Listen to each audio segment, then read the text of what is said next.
नमस्कार। कुछ दिनों के ब्रेक के बाद माहौल क्या है लेकर एक बार फिर हम हाजिर हैं और अब ये सफ़र 5 राज्यों के मतगणना होने तक लगातार जारी रहेगा। वैसे तो 5 राज्यों में चुनाव हो रहे हैं, लेकिन ज़्यादातर लोगों को देखिए तो पूछते हैं कि राजस्थान चुनाव का माहौल क्या है।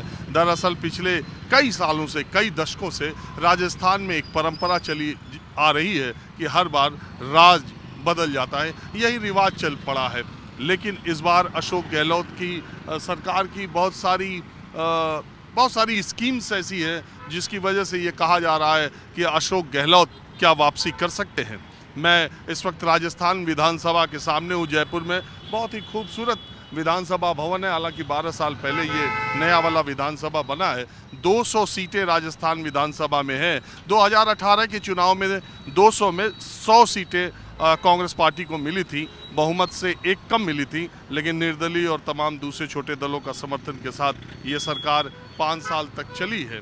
और अब भारतीय जनता पार्टी ने राजस्थान विधानसभा चुनाव के लिए पहली सूची जो जारी की, उसमें 41 उम्मीदवारों के नाम हैं, जिसमें 7 सांसद हैं। और इस सूची जारी होने के बाद ही राजस्थान की सियासत गर्म हो गई। दरअसल हुआ ये कि भैरव सिंह शेखावत जो बीजेपी के कद्दावर नेता थे, उनके दामाद नरपत सिंह राजवी जो कि 4 बार के विधायक थे, यहीं जयपुर शहर की एक सीट है, वहीं से उनको टिकट दिया जाता रहा। वो विधायक रहे, वसुंधरा करीबी रहे। उनका टिकट काट कर राजकुमारी दिया सिंह को टिकट दिया गया है। और इसकी वजह से चर्चा ये चल पड़ी है कि चूंकि वो एक सेफ सीट मानी जाती थी, 41 में से जो 40 टिकट है, उन सीटों पर कांग्रेस पार्टी या दूसरी पार्टियों के विधायक हैं। एक ही सीट पर सिटिंग बीजेपी का एमएलए था, वो सेफ सीट मानी जाती है। तो दिया सिंह को भारतीय जनता पार्टी ने वहाँ से टिकट, सांसद दिया सिंह को क्यों दिया?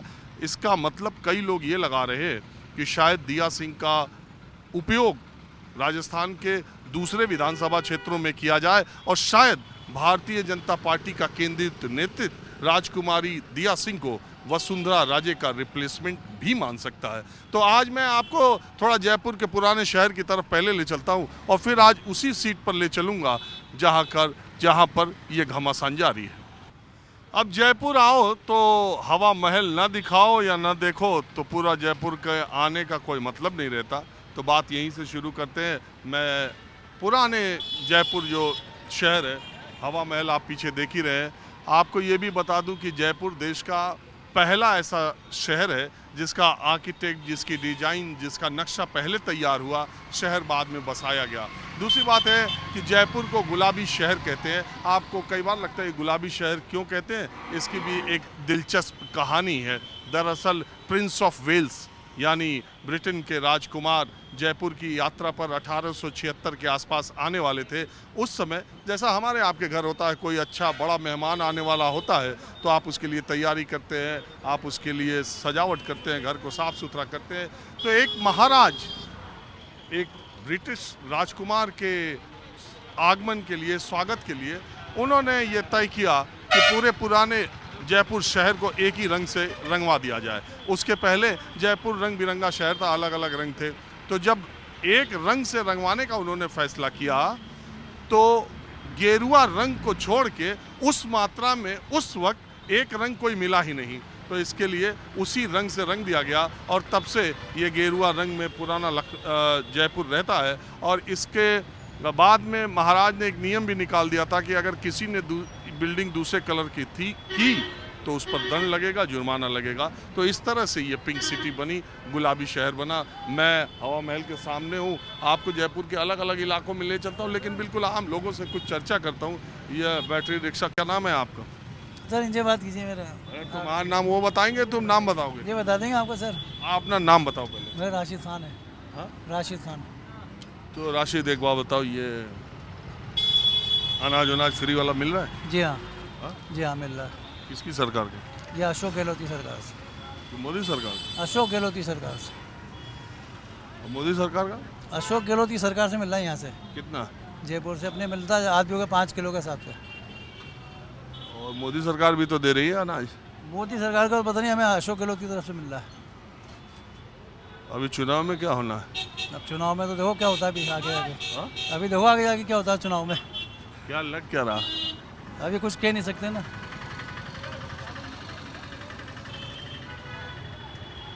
और आपका क्या नाम है? मेरा नाम है सर महफूज खान। क्या होगा चुनाव में महफूज मियाँ?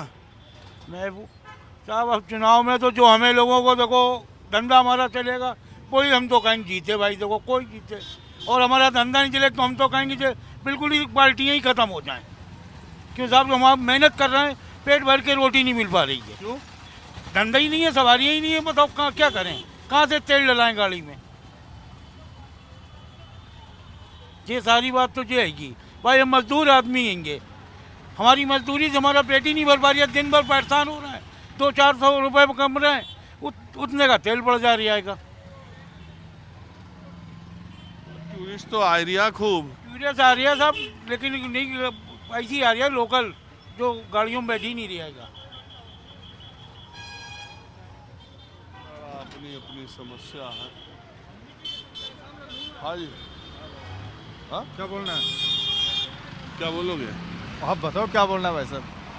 क्या मेरी तो भाई साहब आमेर में सवारी छोड़ा था, पैदल पैदल गाड़ी लेके आया हूँ, सवारी ने फ़ोन करा कि मैं तो आओ मेल आ गया। अब मैं 1 घंटे से इधर खड़ा हूँ, कोई सवारी का कोई पता नहीं है। अच्छा, जो जिसको लेके गए थे वही गायब हो गया? हाँ, जिसको आमेर में छोड़ा था, आमिर का किला दिखाने गए थे? आमेर का किला दिखाने पैसा गया नहीं था। दिया? पैसा नहीं दिया, सवारी आओ मेल आ गई, बोले कि आओ मेल आ जाओ। अभी भी आओ मेल में भी 1 घंटे से ढूंढ रहा हूँ, नहीं अब मिली। वो गया हवा में। अब आओ में गया। दूसरा सवारी देखो। नहीं भी वो मैसेज करा कि अभी आ रहा हूँ 1 घंटे में। अच्छा, तो इंतजार करो। किसकी सरकार आ रही है? सरकार तो भाई साहब कांग्रेस आना चाहिए। क्यों? देखो भाई साहब, इसमें बहुत राज है कांग्रेस के अंदर, राज है? मतलब अच्छाई भी है, अच्छाई तो ठीक आपको सबको नज़र आ रही है इसके अंदर, बुरा मत मानना। हम क्यों बुरा माने यार? क्या पता कोई आदमी बीजेपी को बुरा मान जाए। बीजेपी से क्या मतलब? बीजेपी से मतलब है कि हमारे को तो कांग्रेस आनी चाहिए, हमारे लिए सब सुविधा है, अच्छाई हो रही है। तुम्हारा क्या नाम है? मेरा नाम समीर नाम है। तो किस आधार पे तुम कह रहे हो कि तुम्हारे लिए कांग्रेस ही अच्छा है, बीजेपी नहीं अच्छा है? बीजेपी अंकल ये नहीं कह सकते बीजेपी अच्छा नहीं है, बीजेपी भी अच्छा है, बीजेपी भी अच्छा है, लेकिन आप कांग्रेस हमारे को सुकून मिला है तो कांग्रेस सरकार में मिला है। कुल मिला के बात ये कहना चाहते हैं। हर इंसान अपने लड़ाई झगड़े भी कोई चीज़ होती है। राजस्थान में कहाँ लड़ाई झगड़ा है? तो शांति प्रिय जगह। बीजेपी के राज में देखो ना, अभी प्रताप सिंह के आने से पहले अरुण चतुर्वेदी था, उसका टाइम पे देखते आप लड़ाई, आपने लड़ाई नहीं देखी, आपको कोई बच्चे थोड़ी ना हो, आपको सुनी नहीं लड़ाई। राजस्थान तो शांति के लोगों का है। हाँ,